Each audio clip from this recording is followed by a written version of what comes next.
At lahat ng mga bagay na inyong hihingiin sa panalangin na may pananampalataya ay inyong tatanggapin.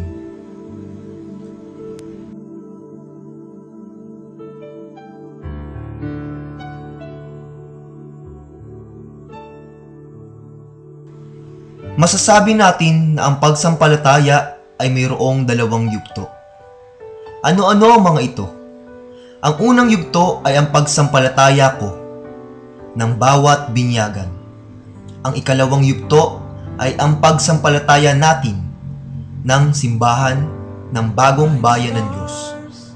Sinisimulan natin ang ating pananampalataya sa pagbigkas na sumasampalataya ako. Ang pananampalataya ay ang pagtugon ng tao sa Diyos. Sa pamamagitan ng pananampalataya, ibinibigay ng bawat isa ang kanilang buong isip at buong puso nang walang pag-aalinlangan sa Kanya. Una at higit sa lahat, ang pananampalataya ay personal. Ito ay personal na pag-ugnay sa Diyos. Ito ay malayang pagtugon ng bawat isa sa mga mabubuting bagay na nilikha ng Diyos upang siya ay ating lubos na makilala. Kaalinsabay nito ang pagtanggap ng buong katotohanan na ipinahayag sa atin ng makapangyarihan at dakilang Diyos.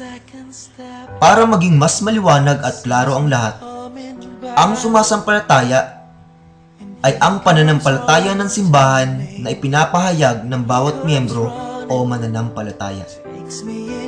Sa tuwing ipinapahayag natin ang pananampalataya, ay ipinapahayag din natin sa Diyos kung sino tayo. Tayo ay mga inampong anak sa ngalan ng kanyang bugtong na anak na si Jesus. Dito natin maaaring makita at tangkilikin ang pinagyamang aspekto ng ako bilang kabahagi ng simbahan.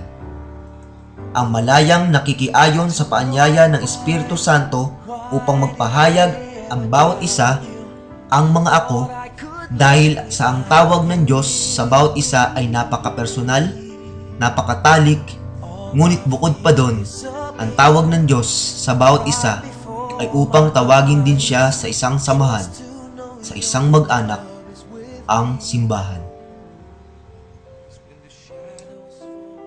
Salamat sa Diyos at nalikha, nalalang ang bawat isa. At salamat din sa Diyos sa kanyang pagkakatawag sa bawat isa sa atin upang bumuo ng simbahan. Tayo ay hinahamon na maging kumbinsido sa ating pinananampalatayahan na sa bawat pagbigkas natin ng salitang sumasampalataya ako ay ating niyang tunay na tinanggap sa ating mga puso ang nag-iisang Diyos. Ikaw ba? May paninindigan ka ba sa pagbigkas mo ng katagang sumasampalataya ako? Ngayong alam mo na ang natatanging kahulugan nito. Ano ang dapat mong gawin at baguhin sa tuwing binibigkas mo ang sumasampalataya ako?